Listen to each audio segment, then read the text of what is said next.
Welcome to EDUC 640 Balanced Literacy, week number 5, introduction presentation. This week, your presentation will cover a flashback to week number 4 and have a highlight on the balanced literacy component of the interactive component.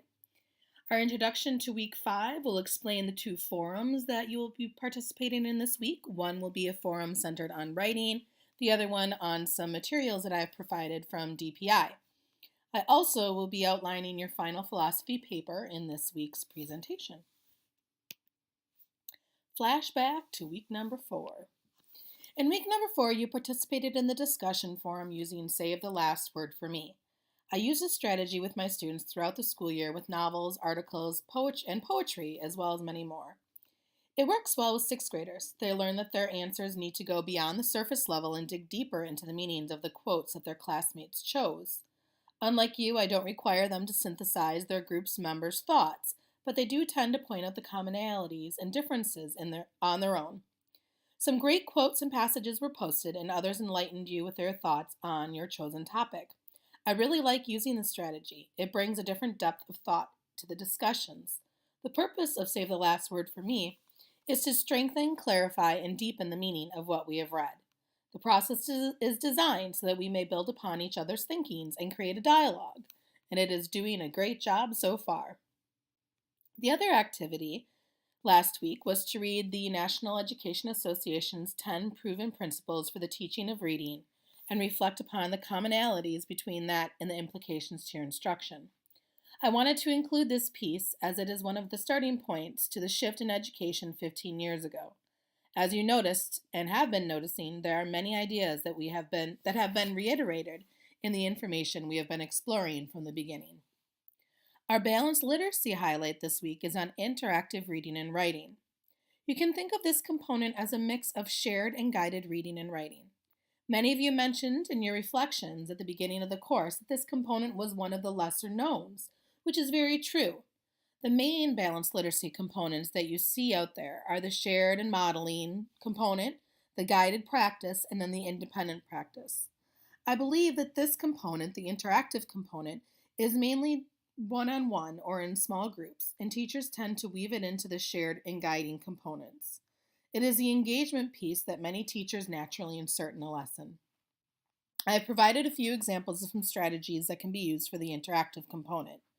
The first is reciprocal teaching. This is very similar to lit circles.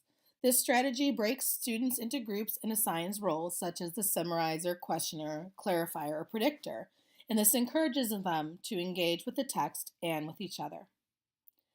Another interactive strategy is the think, pair, share, or turn and talk. These have been mentioned several times already and is a great strategy to use in the interactive component. The think, pair, share is a good way to have the kids develop their own thoughts before discussing it with partners. It ensures that all students discuss the topic, but have time before discussion to break it down and be able to share the ideas with another person. Sometimes you can have students draw a picture to help them explain or write their ideas in their journal or on a sticky note. The idea is to allow students some wait time to think before digging deeper and talking with their peers. Interactive notebooks are also a good tool for the interactive component. Students use lists, pictures, diagrams, things of that nature to express their ideas, questions, and feelings about what they read. It's not always in a paragraph or a complete sentence. The idea of the interactive component is to engage students in their thinking and providing scaffolding to encourage it. In our world of technology, it could also be an online tool that prompts children through different activities to engage them during instruction. Taking an online tour of a museum with learning activities along the way, or some simulations that have learners taking on the role of a particular person during a specific area are some examples.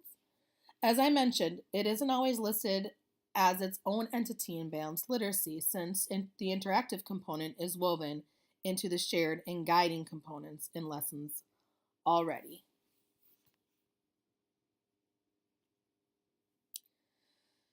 One of the first activities for this week is to continue in our text, exploring Chapter 4 about best practices in writing, and I've provided some supplemental materials on the Writer's Workshop. The supplemental materials include an excerpt from Lucy Calkins' unit of study about the Writing Workshop and a video outlining the components of the Writer's Workshop in action. We have used the stop and jot strategy and save the last word for me. This time I ask you to use the coding strategy that was mentioned in Chapter 2. I've included an anchor chart from my room as coding ideas to use. You can use the codes from Chapter 2 if you'd like, or create your own if you feel that some of these don't adequately express your thinking. My students do this all the time. I have my code my anchor chart, coding anchor chart as you can see here. But sometimes they want to go a little bit farther and they may use a frowny face to express disagreement or sadness, or they might insert an LOL to parts that they found funny. These codes are one of the common commitments that our 6th grade team has. I made a copy of this anchor chart to put in each of their classrooms, and they use it with their students. There isn't much pre-teaching that needs to happen with this strategy since I always introduce it in the beginning of the year and use it often throughout. While you're reading the materials for this forum, use the coding strategy. In the forum, choose 2 coded areas to share. Please indicate where in the materials you use a particular code and the thinking behind the codes used. For example, you can say, I use the profound thought bubble code on page 19, where the excerpt mentioned how writing instruction should be taught as a separate subject, like math and reading, and then continue by explaining your profound thought. And in reality, this was true for me. There are very few middle schools who are separating reading and English as different subjects.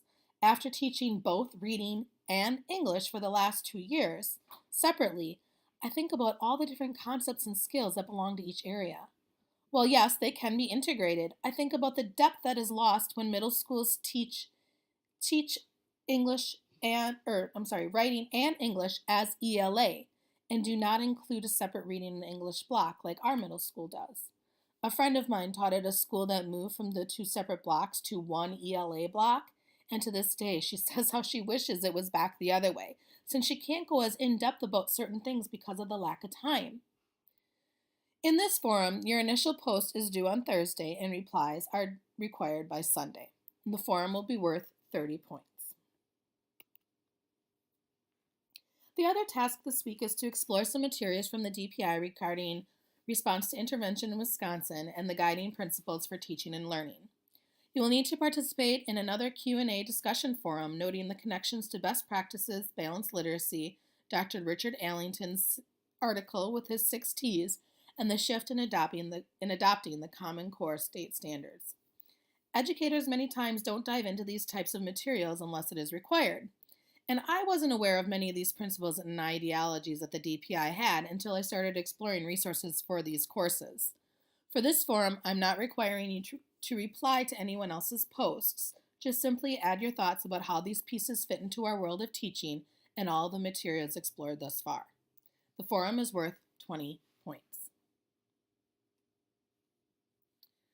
I also include an article from Dr. Richard Allington, What I Have Learned About Effective Reading Instruction from a Decade of Studying Exemplary Teachers. This will be the basis of your culminating paper surrounding your philosophy of literacy.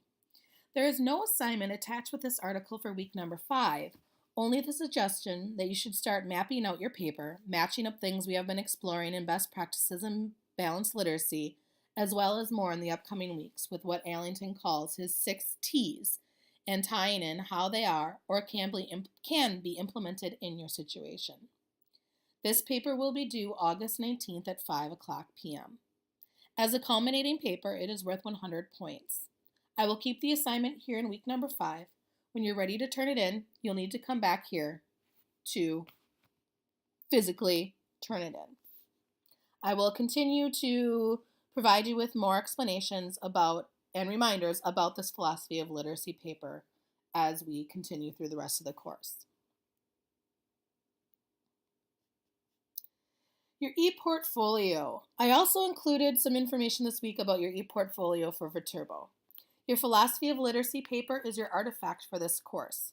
I provide links to information about what all needs to go into your ePortfolio for those of you who are trying to obtain your reading teacher or reading specialist license.